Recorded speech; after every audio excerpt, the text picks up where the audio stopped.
Yes, Buckeye fans, it's Michigan Week here on the campus of The Ohio State University. Welcome to a big show here on the Sports Perspective on Buckeye TV. I'm your host, Brad Comer, and we will spend this week's show getting you ready for the 110th edition of the game. But we can't forget to recap you on what took place last Saturday inside Ohio Stadium. It was a big win for the Buckeyes on Senior Day as Ohio State defeated Indiana 42-14 to send off the seniors on a high note and clinch a berth into the Big Ten championship game. Our very own Franz Ross was in the shoe with your post-game recap.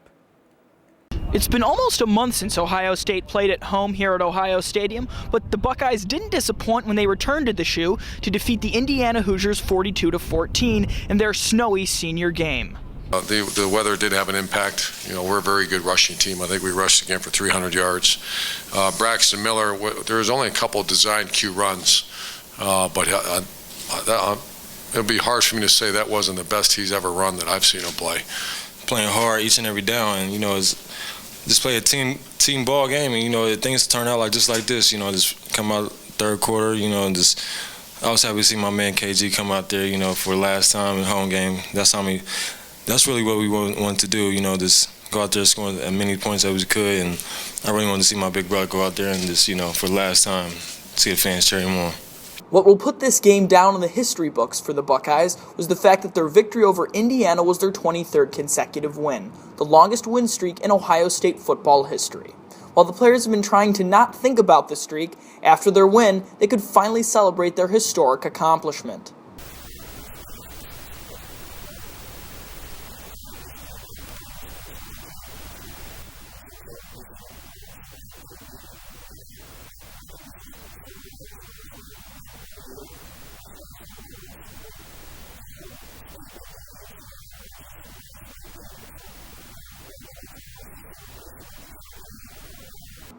Perhaps it was the defense that sealed the win for the Buckeyes against Indiana. The Hoosiers came into this game the 15th highest scoring team in the nation, averaging 39 points per game.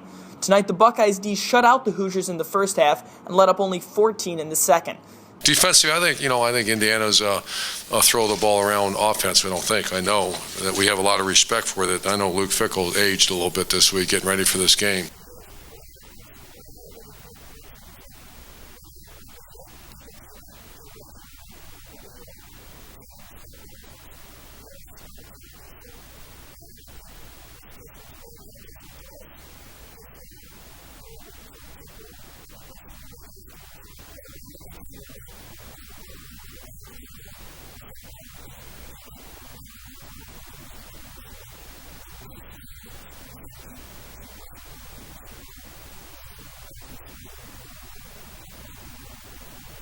After they finish their Thanksgiving dinner on Thursday, Ohio State travels up north to Ann Arbor to face their biggest rival, the Michigan Wolverines, who are 7-4 after a loss to Iowa. Until then, I'm Franz Ross for Buckeye TV. Now let's take a look at this week's BCS standings. Alabama and Florida State once again 1 and 2 in the rankings. Ohio State at number 3. Auburn and Missouri now make up the top 5 due to Baylor and Oregon both losing over the weekend in big games. Michigan Week is arguably the most celebrated and most anticipated week here on campus as students give their best efforts to recognize the importance of this great rivalry. The Buckeyes also making it known it is Michigan Week. The schedule in the team meeting room completely covered up aside from that team up north labeled, and all the M's outside the Woody Hayes Athletic Center covered with red tape.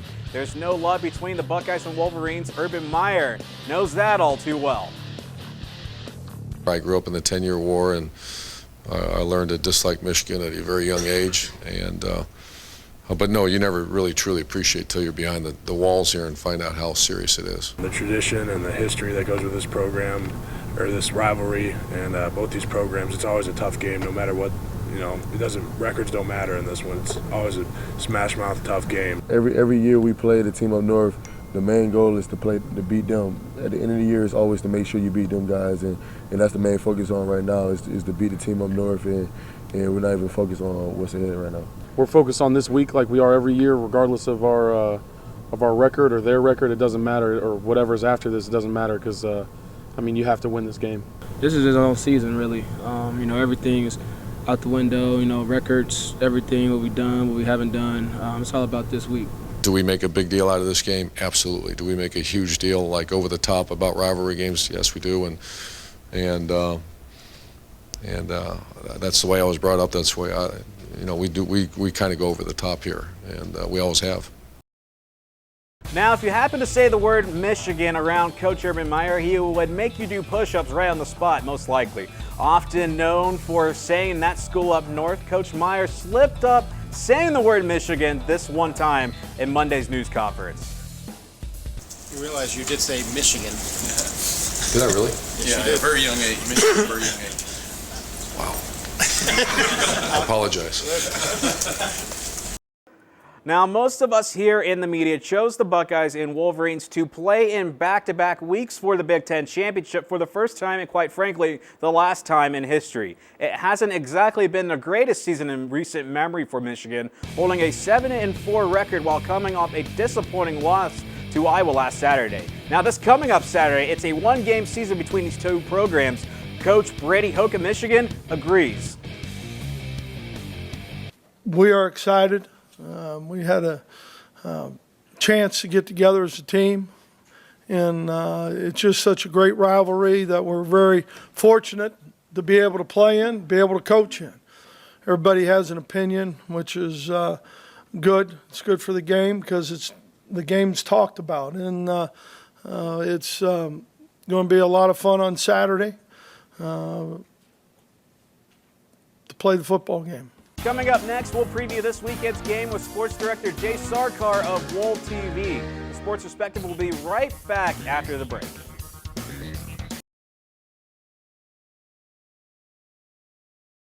You know, in past weeks, student expert analysts on Buckeye TV have previewed this weekend's big game versus the Wolverines, but it wouldn't be a complete game preview without hearing from a member of the media from that school up north. Sports director Jay Sarkar of Wool TV, the student television station of the University of Michigan, joins the program to give us an in-depth look on this weekend's 110th edition of the Ohio State-Michigan rivalry.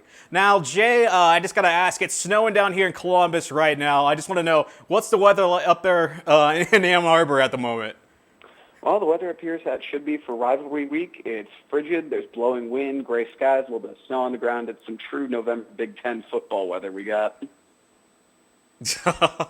Yeah, I guess you could say the same thing for here in Columbus as well. I'm sure you are aware, but Beat Michigan Week here at Ohio State is probably the most anticipated week here on campus. And for those who aren't familiar, what's the atmosphere like up there in Ann Arbor at the moment going on at the campus of Michigan? Well, you know, in years past, Michigan-Ohio State Week is the most fiery week on campus. Kids are posting anti-OSU stuff on Facebook, Twitter, other social media. And unlike the Michigan State rivalry, which is more focused on the in-state population, Michigan's strong out-of-state presence, they quickly latch on to the Michigan-Ohio State rivalry because it's the biggest rivalry we've got, bar none. However, this year I think the demeanor's calmed down a little bit with the football team not exactly meeting expectations, but regardless, everyone up here is really excited for Saturday. Yeah, I'd imagine so. Just breaking down the game, Ohio State, like you were just mentioning, or Michigan, hasn't had exactly their best season. They've won 9 of their last 11 meetings, and fans here in Columbus, I guess the student body and Buckeye Nation as well, aren't expecting a close game due to some of the struggles Michigan has been suffering from this season. Me and the minority, I believe that the Wolves are going to give everything they have against Ohio State. You basically throw away all the records in this game. Do you agree? I definitely agree with you here, especially when the game is in Ann Arbor. Michigan's been absolutely dreadful some years, but the players and coaches managed to bring it versus Ohio State. Looking into the history of the matchup, the season sort of mirrors the 1993 edition of the game. Buckeyes were ranked 5th in the nation, closing on a Big Ten title, come into Ann Arbor, face unranked Michigan, and Michigan beats them 28-0 in a totally unexpected blowout. And an interesting fact is that since winning the 1961 game in Ann Arbor 50-20, Ohio State has not won by more than 11 points while playing the game here in Ann Arbor. So even in years where OSU is far better than Michigan, which is how this year seems to be shaping up, the Wolverines always manage to play hard at home. Yeah, and you basically read my mind there. It's a one-game season with with both of these teams. Once again, I'm joined by Jay Sarkar of Wool TV here on the Sports Perspective. Now, it may not be the season fans expected this year in Michigan, but this team does possess some weapons on the offense that could give a Buckeye secondary that has been struggling this season a rough afternoon. We often hear about Devin Gardner at quarterback, Fitz Toussaint. Which players should Ohio State key on this weekend? Well, you just hit the nail on the head. Michigan's biggest threats come from their receiving core. The Buckeyes need to keep eyes on receiver Jeremy Gowan and tight end Devin Funchess. Gowan is a slot receiver by trade that's been all over the field this season. The 5'8 speedster is a career-high 71 catches for 1,109 yards and 8 touchdowns. Gowan is a player that can run deep using his speed, but is also shifty enough that if he catches a screen pass, watch out, the kid's got moves. And the other is tight end Devin Funchess. Funchess has been split out wide as a hybrid receiver and can make plays over the middle and on the outside. His 6'5", 235-pound frame can cause big mismatches for that Ohio State secondary, and Coach Fickell may find himself dropping a linebacker into coverage to try and stop him because so far this year, Funchess has been able to shake a lot of corners and safeties on his long catches and runs. In Big Ten play, he's recorded at least 4 catches and 61 yards in every game.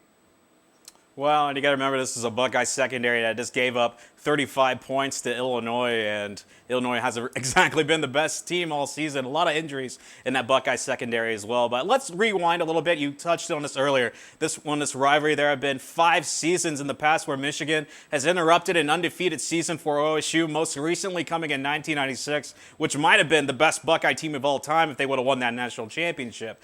If Michigan was to knock off the Buckeyes this weekend, who have won 23 straight games, is it a successful campaign for Brady Hoke and company up there in Ann Arbor? Well, would mark a successful season if Michigan does upset Ohio State. All the doubts about Brady Hoke and this 2013 team will be glossed over until the next season kicks off in 2014. Fans will be in pandemonium, and all the vitriol being directed at coaches and players from fans, alumni, and the media would disappear. I personally think it would be an incredible win, but it wouldn't cover up the bigger deficiencies of the team. However, it would definitely ensure that Brady Hoke returns to the sidelines for the 2014 season. All right, Jay, this last question here. A lot of fans are expected to make the drive up to the game this Saturday in the Big House. What should Buckeye Nation expect from not just the Michigan fans, but just the atmosphere in Michigan Stadium? Well, the atmosphere, first off, I'll say don't be fooled by the outside. The stadium doesn't look that big from ground level, but once you get inside, they'll be able to tell that they're part of the largest crowd in America watching a football game. Yost Hole in the Ground has definitely become a monument, and it's a great place to catch a game. If they're wearing scarlet and gray, expect some ribbing from Michigan fans, but nothing too awful, and they'll have a good time. That, and definitely get a bag of cinnamon roasted almonds. They serve them hot. The smell travels around the stadium. Absolutely perfect on a cold day like Saturday. Oh, geez, did they serve those in the press box? You can try to find them. I might just have to this weekend. Jay, thanks so much for joining the show. We hope to see you and the rest of the Wool TV staff in Michigan Stadium this weekend. Yep, thanks. Hoping to see you too, and go Blue. All right, see you this weekend, buddy. There is a reason why the Ohio State-Michigan rivalry is considered not just the greatest rivalry in college football, but the greatest rivalry in all sports. Woody Hayes said it best, it is not just a game, this game is war. In case you missed it from last week, 2 special Buckeye legends weighed in on the clash between the Buckeyes and the Wolverines. And it runs Howard back, but look at that. Oh my goodness. One man. Goodbye. Hello, Heisman. People don't ask you how you played against Northwestern. They don't ask you how you played against Indiana or Illinois or Michigan State. I mean, they ask you how you played against Michigan. The only question you ever get about your career at Ohio State isn't what your GPA was or what you majored in, was what was your record in the Ohio State-Michigan game? Did you win your senior year? This is just not a game. This is not just a game.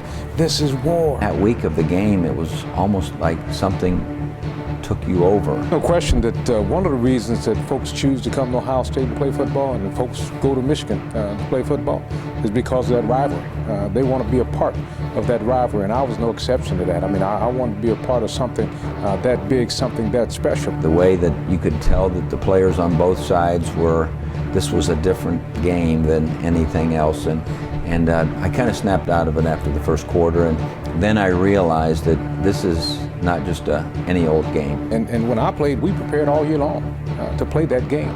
at the end of the year. We prepared all year long. All of our spring practice was always geared towards Michigan. And I remember going to the stadium. It was up at the big house, and I remember that the entire first quarter of the game, I was kind of like despondent. I was no help whatsoever as a coach. It was really, really emotional, and you could see the emotion in the eyes of our players at that time. And I remember thinking, man, what have I gotten myself into? There aren't that many people who can say that they've been a part of the Ohio State-Michigan game, whether it be as a coach or a player or even as a student, because you have the same feelings when you're a student about that game. And I'll never forget the quarterback, Dennis Franklin. He had a quote that Woody put up on our bulletin board, and it stayed there for years. And the quote said that only the good ones go to Michigan. And what he was talking about was the Ohio players, only the good Ohio players were the ones that would go to Michigan. It's a tremendous blessing to be a part of it. It's something that you'll remember your whole life. You'll remember exactly, vividly what went on in each of those Ohio State-Michigan weeks and games and the outcomes, and you'll remember which play was the play that made the difference in the game. Well, I think Coach Meyer really knows what that rivalry is all about, and I think that's important. I think it's important if you want to have success in that rivalry to really understand the rivalry and to understand what's happened in the past and how important it is to win that football game. You can't go into that football game and say this is just another team. You just can't do it. I've been watching that one since I was old enough to watch TV, and will do so forever. Because again, when you come to Ohio State to play football, you come because you want to be able to play against Michigan, and you want to be able to get some of those gold pants that you get for beating a Michigan team. Well, that's going to wrap it up for this week's episode of The Sports Perspective. Be sure to follow us on Twitter and like us on our Facebook page. Also, follow our updates on Twitter this weekend, as we will have all the coverage from the 110th edition of the Ohio State-Michigan rivalry. I'm Brad Comer. Have a great weekend and a happy Thanksgiving.